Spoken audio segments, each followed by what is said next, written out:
இந்த காலகட்டத்தில் எனக்கு என்ன நடக்கும், நான் எப்படி இருப்பேன், அடுத்தது என்ன நடக்கும், ஏன் எனக்கு பிரச்சனை என்று சொல்லி மக்கள் தேடி அலைகிறார்கள். யாரோ ஒருவர் இடத்தில் போய் ஜெபம் பண்ணுனா அவர் சொன்னா கிடைக்கும் அப்படின்னு சொல்லி இப்படிப்பட்ட பிரயாணங்களில் ஆண்டவருடைய பிள்ளைகள் கிறிஸ்தவர்கள் நிறைய செலவு பண்ணி அலைகிறாங்க. அவருடைய வார்த்தை உனக்குள்ள கிரியை செய்ய கூடாதபடிக்கு செய்கிறது நீதான். அவர் பேசலாம்னு நினைக்கும் போது நீ எந்திரிச்சு எங்கேயோ போய் ஆட்டி உட்கார்ந்துட்டு இருக்கிற. எத்தனை காலம் ஓடிட்டே திரிவேன், எவ்வளவு காலம் ஓடுவேன்? ஆனா பேசுகிறவர் உன்னோடு கூட இருக்கிறாரு.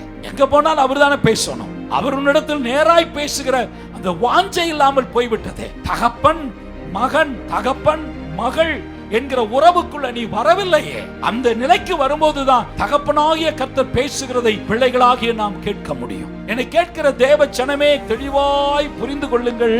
ஒரு காலத்திலே தேவன் தீர்க்கதரிசியோடு பேசினார், இந்த காலத்தில் கர்த்தர் எல்லாரோடும் பேசுகிறார்.